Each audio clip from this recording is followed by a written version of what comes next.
I have noted the number of cases. Indeed, this station should have 2 or 3 judges of the High Court because of the number of even the cases that come on appeal from the Magistrates Court from the entire region. Thank you, Justice Moshemi, for being so understanding, so hardworking, and very humble. Because some people would be screaming every day, but you don't do that. You stoically and patiently deal with these cases. We will continue to urge for more money from the government because the problem we have is allocation of resources. You know the judiciary gets only 21 billion to run the entire judiciary in all. We have 140 courts all over the country.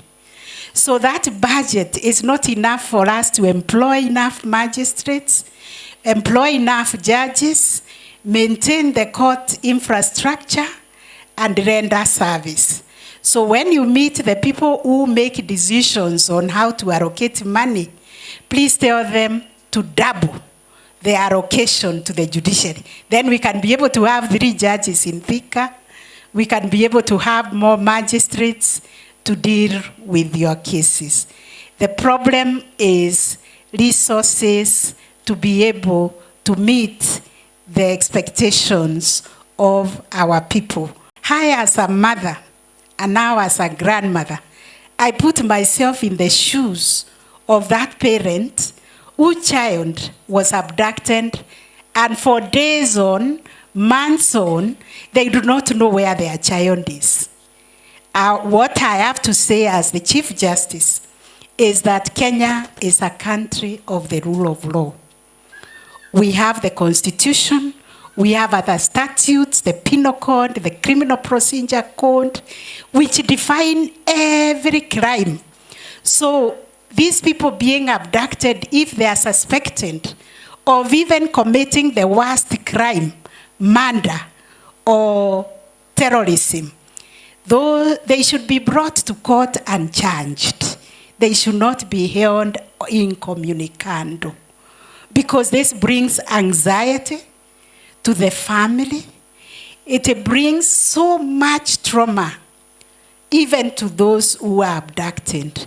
So my brother, we are concerned also in the judiciary, and we have had occasion to say, even if you mean to extend time in the courts so that we can take those pleas and deal with those matters, we are ready to do it, and we have always done it, even during time of crisis.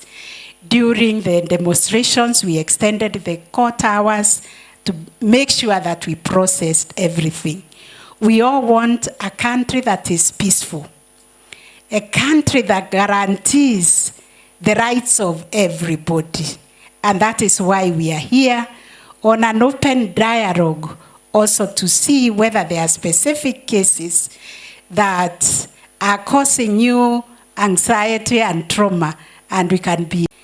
We have heard also the cry of our parents who are crying because of their children who have been abducted. The many women, girls, who have lost their lives in circumstances that nobody can explain, what we are calling femicide.